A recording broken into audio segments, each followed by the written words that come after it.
सत साहिब, मेरा नाम धनंजय कुमार, मैं बिहार से बिलॉन्ग करता हूँ। आप सभी को बता दूँ कि इस मनुष्य जन्म में अगर हम सद्भक्ति नहीं करते हैं तो इस मनुष्य जन्म का समझिए कि कोई काम नहीं आया। इस मनुष्य जन्म को रहते अगर हम सद्भक्ति करते हैं तभी इसको मतलब कि कामयाब कहा जा सकता है, इसको काम में लाया जा सकता है सिर्फ़ सद्भक्ति से। तो मनुष्य जन्म का जो मुख्य उद्देश्य है वो सद्भक्ति करना ही है और सद्भक्ति सिर्फ़ और सिर्फ़ तत्वदर्शी संत बताते हैं। तत्वदर्शी संत के अनुसार अगर हम भक्ति करते हैं, साधना करते हैं तो हमें आगे की जो दिशा होता है, जो डायरेक्शन जो होता है सच्ची भक्ति का वो चलता है और उस भक्ति से हम लोग उस धाम को प्राप्त कर जाते हैं जहाँ पर जाने के बाद में कभी जन्म और मृत्यु नहीं होता है।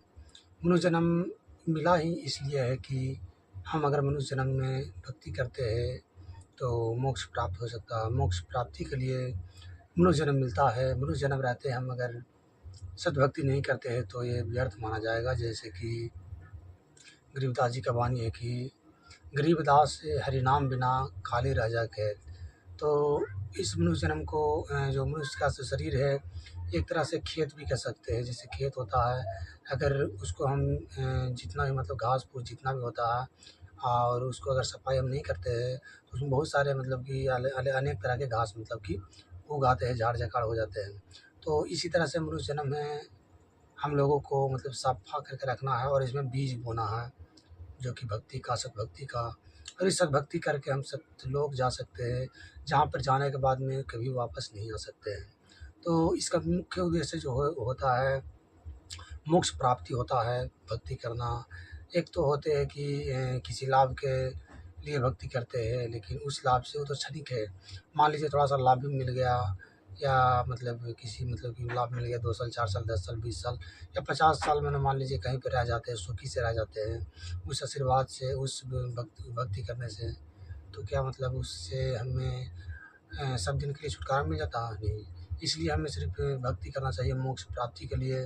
मोक्ष प्राप्ति के लिए जो भक्ति करते हैं उसे हर तरह से मतलब सुख मिलता है। जैसे बताते हैं हमारे गुरुदेव जी संत रामपाल जी महाराज की जैसे गेहूँ होता है, गेहूँ मुख्य उद्देश्य उसका होता है कि गेहूँ आएगा तो उसका मतलब कि उससे मतलब कि पेट पोषण पालन होगा। जैसे रोटी बनाएँगे, खाएँगे और उसका मुख्य उद्देश्य तो वो होता है। तो उसके साथ-साथ भूस भी आता है जिससे वो जो कि उसको मतलब कि काम में ला सकता है। तो भूस तो ऐसे ही मिलता है और जो मुख्य उद्देश्य उसका होता है गेहूँ।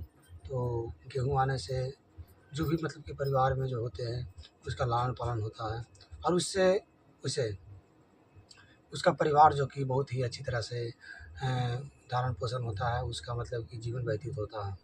तो इसी प्रकार से कहने का मतलब है कि मनुष्य जन्म का जो मुख्य उद्देश्य होता है, जो मेन जो पॉइंट है यहाँ पर मुख्य उद्देश्य मोक्ष प्राप्ति का और मोक्ष प्राप्ति का जो साधना है क्या कहते हैं कि भक्ति है, सिर्फ़ और सिर्फ़ संत रामपाल जी महाराज जी बता रहे हैं, सभी शास्त्रों के आधार से ज्ञान बता रहे हैं। 4 वेद, 6 शास्त्र, 18 पुराण, कुरान शरीफ, बाइबल ऐसे बहुत सारे ग्रंथ हैं जो कि सभी मतलब सभी का निचोड़ दे रहे हैं। कहीं भी सत्संग में जाइए वहाँ पर इस तरह का ज्ञान आपको देखने को नहीं मिलेगा और यहाँ पर एकमात्र ऐसे संत तत्वदर्शी संत हैं जो कि सभी शास्त्रों के आधार से ज्ञान बताते हैं। तो फिर से मिलेगा इस तरह से नेक्स्ट वीडियो में, तब तक के लिए आप लोगों को नमस्ते, नमस्कार, सत साहिब, जय हिंद।